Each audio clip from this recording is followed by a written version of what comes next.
Bonjour à tous les amis, j'espère que vous allez bien. Aujourd'hui on se retrouve pour une nouvelle vidéo. Aujourd'hui on se retrouve pour cette grande avant-match FC Barcelone Real Madrid au Bernabéu. Le grand classico va se jouer ce dimanche à 16h15. Après le 3-3 contre l'Inter Milan, le Barça va devoir se rattraper ce dimanche à 16h15. Dans cette vidéo on va voir si le Barça est favori. On va parler du retour de Jules Koundé de blessure qui sera très probablement titulaire contre le Real Madrid. Et aussi on va parler de quel 11 faut-il aligner. On va parler des absents des deux côtés, parce que du côté du Real Madrid, il y a un grand absent, donc on va en parler dans ces vidéos. Bref les amis, on va vraiment faire un avant-match où il y aura vraiment beaucoup d'infos, donc restez bien jusqu'à la fin de la vidéo, c'est très important. N'oubliez pas plus de temps, n'oubliez pas de vous abonner, c'est parti.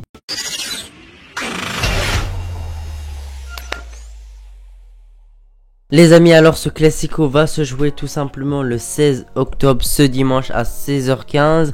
Le match se jouera au Bernabéu. On sait bien le dernier résultat du classico au Bernabéu, c'est un fameux 4-0 avec un doublé de Aubameyang si je dis pas de bêtises, un but de Araujo et également un but de Ferran Torres. Donc déjà par rapport à ça, le Barça va devoir simplement continuer sa série au Bernabéu. Ce 4-0 va vraiment rester dans les mémoires durant vraiment énormément de temps. Le Barça va affronter donc ce Real Madrid là.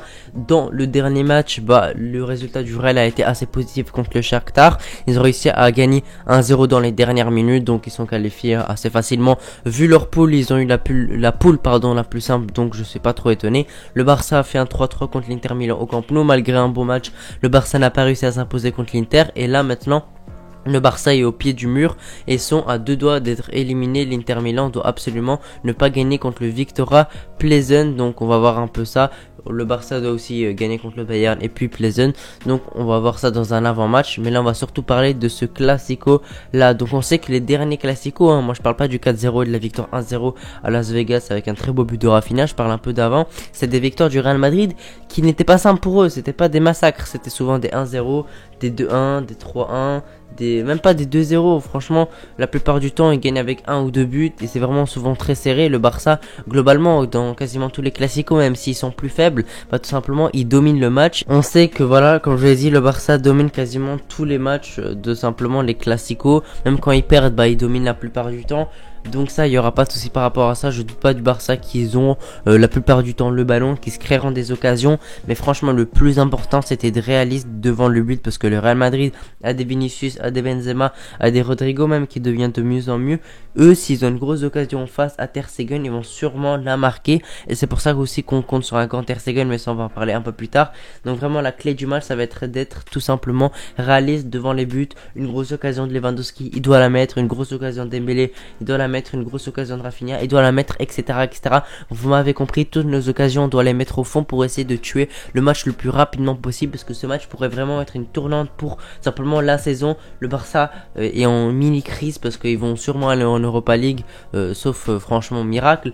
Donc le Barça est vraiment dans une mauvaise position, mais le Barça peut se rattraper face au Real Madrid et prendre simplement de l'avance face à son rival tout simplement, et essayer de gagner cette Liga, parce que ça fait vraiment très longtemps. 2022 ça a été tout simplement le Real Madrid, 2020-2021 ça a été l'Atlético, etc. Ça fait il me semble 4 ans depuis la saison 2018-2019, ouais voilà, ça fait vraiment très longtemps.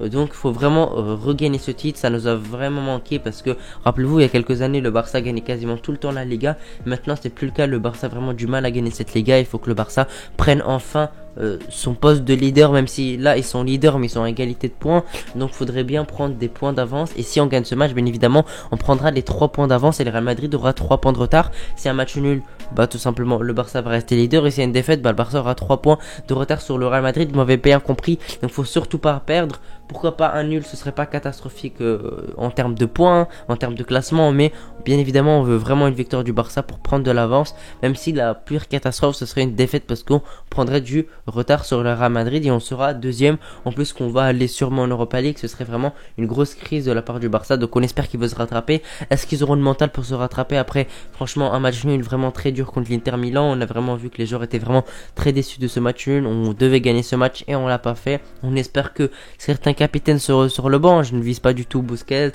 ou Piqué. Donc voilà, on espère que Xavi va également changer le 11, va mettre quelques joueurs sur le banc, notamment comme je l'ai dit ces deux capitaines là, et ne pas mettre Jordi Alba également. Donc on espère que Xavi va se réveiller, va faire quelques maniements, va faire quelques changements pour simplement rattraper ça et rattraper franchement le très mauvais résultat qu'il a eu, même si c'est pas en grande partie sa faute, mais bien évidemment c'est le coach, donc il est aussi un peu responsable. Est-ce que le Barça est favori? Pour moi, le Real Madrid est vraiment favori de pas beaucoup, hein, franchement, ils sont pas largement favoris, mais pour moi ils sont un peu favoris parce que ils ont un Benzema, même s'il fait pas un début de saison, enfin c'est Benzema, ils ont un Vinicius qui est en feu, Rodrigue qui est très bon, Rudiger, je sais pas ce qu'il est arrivé, il s'est blessé à la tête, il a reçu un gros coup à la tête, est-ce qu'il jouera? Je pense que oui. Mais attention, le Real Madrid est sur une très belle forme. Ils gagnent quasiment tous leurs matchs de Liga et en Ligue des Champions, même si des fois c'est pas simple, mais ils arrivent à gagner leurs matchs. Le Barça sort d'un nul contre l'Inter Milan, donc c'est difficile quand même, hein. D'une défaite aussi la semaine passée 1-0 contre l'Inter. Donc le Barça n'est pas sur une forme incroyable, mais reste quand même sur une bonne forme en termes de la Liga. Le Barça gagne quasiment tous ces matchs de Liga, donc ça c'est très bien. Mais on n'a pas vu un Barça très rassurant face au Celta, on a gagné 1-0, donc faut faire attention à ça. Et pour moi le Real Madrid est favori, mais bien évidemment c'est un classico, il n'y a pas réellement de favori.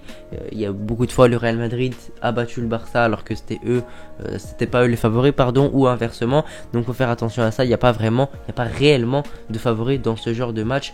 On va voir, les deux équipes vont être à fond, les deux équipes vont donner leur vie pour essayer de repasser devant simplement en Liga et prendre le poste de leader de la Liga et essayer de gagner ce titre. On va aussi parler des absences, bien évidemment du côté du Barça il y a toujours beaucoup d'absences, Araujo, Bellerin, Christensen, etc., etc. Je ne vais pas m'attarder là-dessus, mais surtout du côté du Real Madrid, Courtois est tout simplement absent pour ce match. Courtois qui est un des meilleurs gardiens du monde, donc ça je pense que ça peut vraiment faire la différence parce que Courtois est vraiment monstrueux. Ils auront leur remplaçant qui est beaucoup moins fort et je pense que ça nous donnera une chance de marquer plus de buts parce que franchement Courtois nous a vraiment fait du mal à certains moments avec ses grands arrêts. Maintenant les amis, on va parler du 11 parce que le 11 va être assez long, je vais vous donner assez de détails. D'habitude je le fais assez rapidement et pour moi le 11 est très important maintenant, donc on va en parler un peu plus en détail. Donc dans les cages, Ter Stegen il a sorti un très gros match contre l'Inter Milan.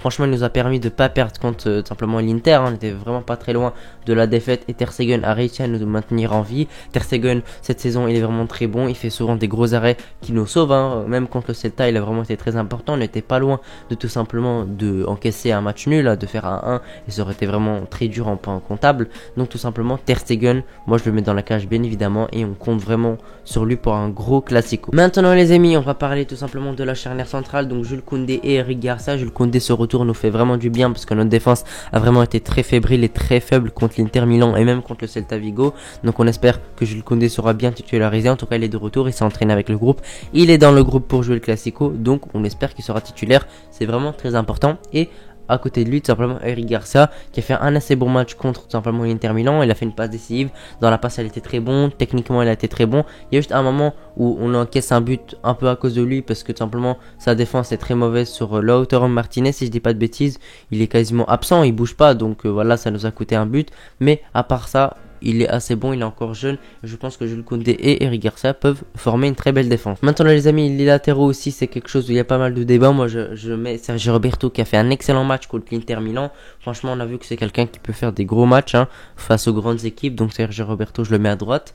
Et à gauche je mets Alejandro Balde, pas de Marcos Alonso. Il a vraiment sorti un match cataclysmique contre l'Inter Milan. Il a vraiment été très mauvais. Donc moi je veux pas le voir titulaire, je veux le voir sur le banc. Et je veux voir Alejandro Balde tout simplement titulaire. C'est vraiment très important. Je pense que Balde pourrait vraiment faire des différences par sa jeunesse, ses accélérations, ses centres, son intelligence de jeu, sa combinaison avec Lewandowski, etc., etc. Donc moi, je les mets eux deux titulaires. Le milieu, Frenkie de Jong, Pedri, Gavi. Voilà, pour moi, c'est le milieu idéal qu'on peut avoir. Pas de Busquets, je le mets sur le banc. Il a assez râlé contre l'Inter Milan. Il n'a pas fait forcément un très bon match. Donc moi, je le mets sur le banc sans surprise. Et je ne veux pas le voir pour ce match. Et je ne veux pas le voir pour les grands matchs de Ligue des Champions. Pour moi, quand c'est un grand choc de LDC ou un Classico, pour moi, faut le mettre sur le banc. Parce que face à l'intensité, il est vraiment perdu. Donc moi, je mets Frenkie de Jong qui a fait une très belle rentrée contre l'Inter Milan. Ceci dit, Pedri a fait un assez bon match contre l'Inter.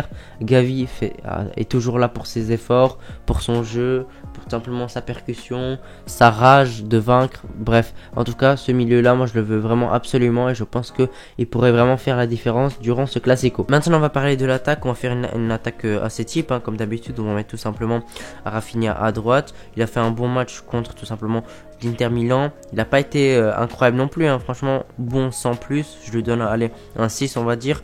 Donc Rafinha, je le réaligne. Il a marqué pour son premier Classico à Las Vegas contre le Real Madrid. Donc on espère que ça sera le cas. En plus, il aura un gardien assez faible en face de lui. Donc on espère qu'il pourra nous mettre une belle frappe de loin. Parce qu'il est vraiment très bon sur ce compartiment. Les frappes de loin, franchement, il a une très belle frappe. Donc je pense qu'il pourrait vraiment nous mettre à mani. À gauche, je mets tout simplement Ousmane Dembélé, hein, qui nous a fait un assez bon match contre l'Inter Milan, pardon, même s'il nous a franchement raté une grosse occasion. Moi, je vais dire que je pardonne, franchement. Il a fait un assez bon match, il a marqué également, donc moi je le mets à gauche et on espère qu'il sera important par ses percussions. Il a fait un très beau classico la saison passée, donc on espère qu'il sera bon. Ses accélérations, ses dribbles, ses centres, sa lucidité en face du but, j'espère qu'il sera lucide et j'espère qu'il sera réaliste parce que c'est un de ses défauts. Franchement, il y a beaucoup de moments où il y aura des grosses occasions, donc on espère que ce sera pas le cas. Alors les amis, en pointe, je vais pas trop m'attarder dessus. Lewandowski qui nous a mis un gros doublé contre l'Inter Milan, il a pu nous mettre de l'espoir. Lewandowski, on peut voir que c'est un joueur qui est là dans les grands matchs, hein, comme certains peuvent le dire. Il y en a, ils disent que voilà, il est bon que contre les petites équipes. Il nous a démontré qu'il peut marquer contre les grandes équipes et il a mis un doublé.